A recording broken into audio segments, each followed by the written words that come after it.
नमस्कार। आज की कहानी है बुद्धिमती। एक धनी किसान था जिसकी एक बेटी थी बुद्धिमती।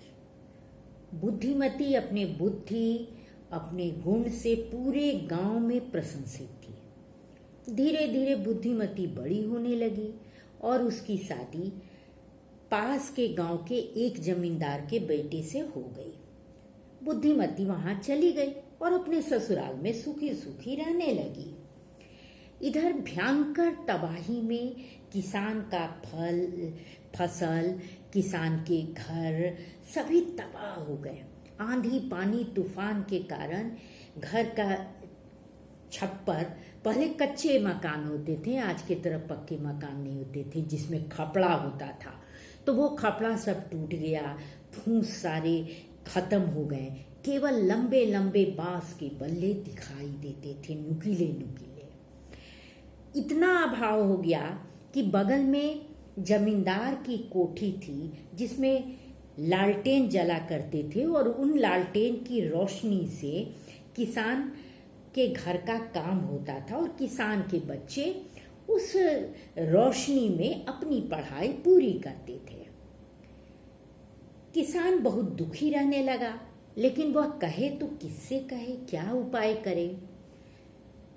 इधर क्या हुआ कि किसान के बच्चों ने चिट्ठी लिखकर अपनी बहन बुद्धिमती को सारी सूचना भेज दी। पहले तो चिट्ठी ही थे, ये मोबाइल वीडियो कॉन्फ्रेंसिंग या वीडियो कॉल तो थे नहीं। सो उन्होंने चिट्ठी लिख के अपनी बहन को सारी बात बता दी।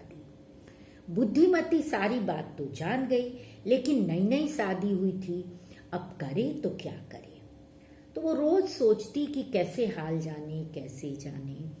इधर किसान ने सोचा कि गांव में तो अब सब कुछ तबाह हो गया, चलो गांव छोड़ के बाहर निकलते हैं, देखते हैं कुछ कमाई हो जाएगी तो पुनः गांव वापस चले आएंगे। तो जाने के पहले उसने सोचा कि बुद्धिमती से मिल आते हैं। तो वो बुद्धिमती से मिलने उसके ससुराल गया। वहां उसकी बड़ी आवभगत हुई। ससुराल वालों के बीच में बुद्धिमती हाल चाल कैसे पूछती, तो उसने अपने बुद्धि का प्रयोग किया। उसने पूछा, हाथिया दांत निपोरे बाबा। हाथी के दांत नुकीले होते हैं और बांस बल्ले जो बाहर निकले थे वो भी नुकीले थे। तो उसने पूछा कि हाथिया दांत निपोरे बाबा। तो किसान ने कहा, हाँ हाँ बेटी, वो इसलिए। फिर उसने पूछा, मालिक दियरा जोरे बाबा, यानी मालिक के मकान से जो रोशनी आ रही है क्या उससे काम हो जाता है। तो किसान ने कहा, हाँ हाँ बेटी, वो इसलिए। बुद्धिमती दुखी तो बहुत हुई, लेकिन उसके पास उपाय कुछ था नहीं। उसने अपनी बुद्धिमता से अपने पिता का मान तो रख लिया, हाल चाल समाचार भी जान लिया, लेकिन उपाय उसके पास नहीं था। तो उसके पिता ने उसे आश्वस्त किया कि मैं अभी शहर कुछ काम से जा रहा हूं और कुछ दिनों बाद लौट के आऊंगा तो सारी स्थिति बदल जाएगी।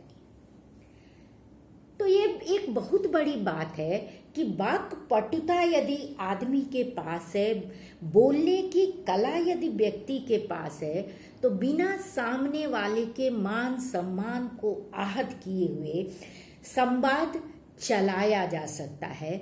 और ये एक बहुत बड़ी कुशलता है किसी भी व्यक्ति के लिए। आप कितने भी ज्ञानी हैं, आप कितने भी बुद्धिमान हैं, और बोलने की कला आपको नहीं आती है तो ये सारा व्यर्थ है।